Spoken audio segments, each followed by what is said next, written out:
প্রশংসা মাত্র আল্লাহ সুবহানাহু ওয়া তাআলার, যিনি সমস্ত বাতিলের মাঝে বাংলাদেশে এখনও মুসলিমদের সংখ্যা বেশি রেখেছেন, আলহামদুলিল্লাহ।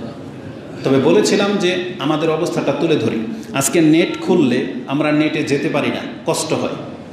নেট খুললেই দেখবেন কোথাও না কোথাও হত্যা হয়েছে, একজন আরেকজনকে মেরেছে, পিটিআর মারার ধরনটা খুবই মর্মান্তিক। নেট খুললেই দেখবেন যে মুসলিম মহিলাদেরকে ধর্ষণ করা হচ্ছে। এখানে দুই শ্রেণীর মানুষ আছে। এক শ্রেণীর নিজে দর্শিত হতে চায়, ওইভাবে সে চলে। সে যদিও খারাপ মহিলা, কিন্তু মুসলিম ঘরের মহিলা, এটা মাথায় রাখবেন। সে নিজেকে মুসলিমই পরিচয় দেয়, যদিও বেপরদা, এবং সে খারাপ লোকদের সাথে মিশে এক পর্যায়ে সে ধর্ষিত হচ্ছে বা তাকে নিয়ে যা খুশি তা করা হচ্ছে। আমাদের এদেরকে নিয়ে আক্ষেপ আফসোস কম হলেও কিন্তু কিছু কিছু ঘটনা আমরা দেখতে পাচ্ছি, যারা এই চরিত্রের না, মাদ্রাসায় পড়ে, বোরকা পরে এবং অল্প বয়সের, যেগুলো কিছুই বোঝে না, এমন মেয়েদেরকে টার্গেট করে করে তাদেরকে পর্যন্ত নষ্ট করা হচ্ছে এবং মারাত্মকভাবে তাদেরকে ক্ষতি করা হচ্ছে। আর যখন বিষয়টা অমুসলিম হিন্দুদের মতো ব্যক্তিদের দ্বারা এটা হয়, এটা কোনো মুসলমানের গায়ে রক্ত থাকলে ও ঘরে বসে থাকার মতন ব্যক্তি না। আজকে আপনারা চুপচাপ এই জন্য, কেন আপনার সমাজে হয়নি, আপনার মেয়ের সাথে হয়নি, কিন্তু যাদের এখানে ঘটেছে, যাদের হয়েছে, তারা বুঝতেছে সেখানে কি হবে। আর যারা এগুলো ঘটায়, এটা মনে রাখেন, এটা যদি গাজীপুরে ওরা ঘটিয়ে সাকসেস হয়ে যায়, টঙ্গীতে ঘটিয়ে যদি সাকসেস হয়ে যায়, আপনার নারায়ণগঞ্জে ঘটাতে ওদের বেশি দিন লাগবে না, এটা জেনে নেন।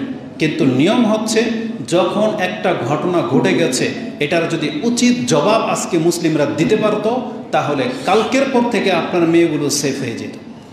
আমাদেরকে যারা বলে যে আমরা এর বিপক্ষে জোরালো কেন বক্তব্য করি না বা কিছু করি না, আপনি আমাদের মেন্টালিটি বুঝেন? আরে আমি কোন মুনাফিকদের কাছে বক্তব্য করি, এটা আমরা নির্দ্বিধায় বলি। আপনি আল্লাহর কাছে আশ্রয় চান যে আপনি মুনাফিক কিনা, কিন্তু আমরা যত জায়গায় বক্তব্য দিচ্ছি, পুরো বাংলাদেশ তো চয়ে বেড়াই, আমরা নেটের বক্তব্যগুলো দেখি, আমরা দেখতে পাচ্ছি মুনাফিকদের সংখ্যা বাংলার জমিনে বেশি আছে। আমাদের মুসলিম নেতাগুলা যেখানে মন্দির উদ্বোধন করে দেয়, মূর্তির সামনে গিয়ে মাথা ঠুকায়, ওটাকে গিয়ে আল্লাহর প্রশংসা করে, উদ্বোধন করে দেয়, সমস্ত কিছুর মধ্যে মুসলিমরা ইনভলভ। তো এই মুনাফিক চরিত্রের মাঝে আমরা বক্তব্য দিয়ে কি করতে পারি? আরে আপনি কিছু করেন বা না করেন, আমরা তো একটা দাবি বরাবরই করে আসছি যে মুসলিম নামের কলঙ্ক আপনি অন্তত হিন্দুর দনের মিষ্টিটা খাওয়া আজ পর্যন্ত বাদ দিতে পারলেন না। আপনার কাছ থেকে জাতি কি আশা করে? কি আশা করে আপনার কাছ থেকে?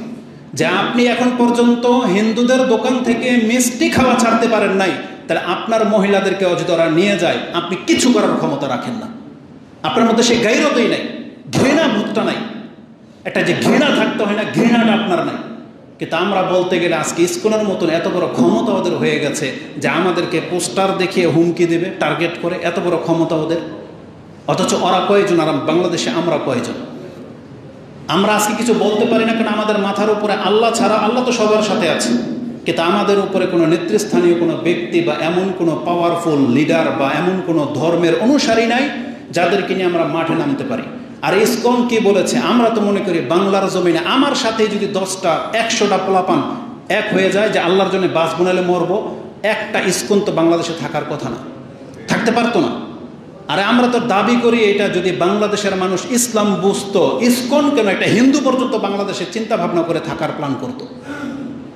তো এগুলো আমরা বলতে পারি, কিন্তু আমরা জানি এগুলো বললে এই যে এক কান দিয়ে ঢুকতেছে মসজিদে, বাইরে বেরিয়ে গেলেই আপনার কান থেকে আউট হয়ে যাবে, কারণ আপনি এমন পলিটিক্সের সাথে জড়িত, আপনাকে হিন্দুর বাসায় দাওয়াত দিলে আপনি নাকি যেতে বাধ্য।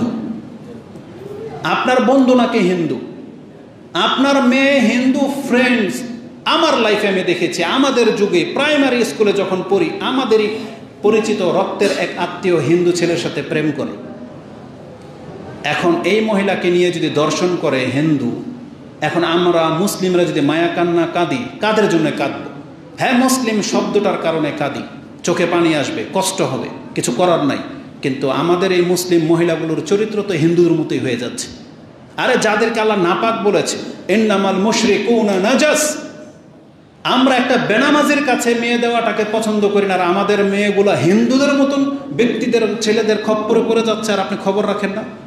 আপনার সমাজের যুবকদেরকে জাগতে হবে, একটা টার্গেট নিতে হবে, আর মরি আর বাঁচি, কিন্তু আপনাদের জন্য আমার কোনো সে নাই। আমার দুঃখ হয় আমাদের বাংলাদেশের প্রশাসনকে নিয়ে, ডিফেন্সের, আর্মি, র্যাব, পুলিশের মধ্যে কি মুসলমানের রক্তের একটা মুসলমান নাই?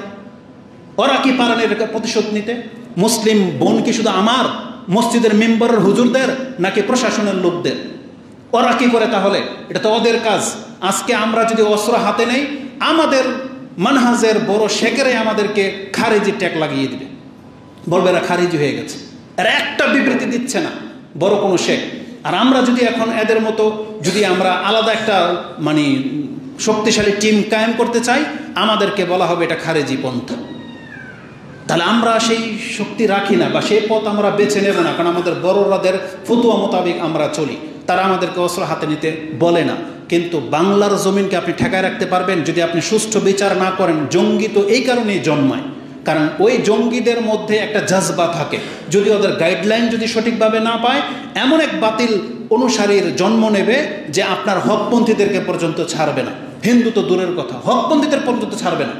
এই জন্য জঙ্গি হওয়া থেকে দেশকে বাঁচাইতে হলে ইনসাফের সাথে বাঁচতে হবে। আপনাকে বিচার লাগবে, বিচার।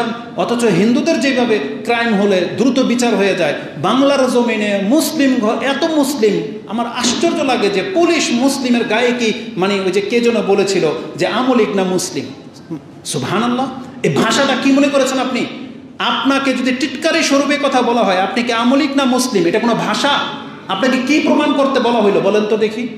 যে কোনো একটা দলের নাম নিয়ে যদি বলা হয়, তার মানে বোঝাইতে চাইলো যে আমলিক মানি মুসলিম না, বিএনপি মানি মুসলিম না। তাহলে এমন দল আপনি কেন করেন যেখানে আপনি মুসলিম না অমুসলিম এটা সন্দেহের কাতারে পড়ে যাচ্ছে?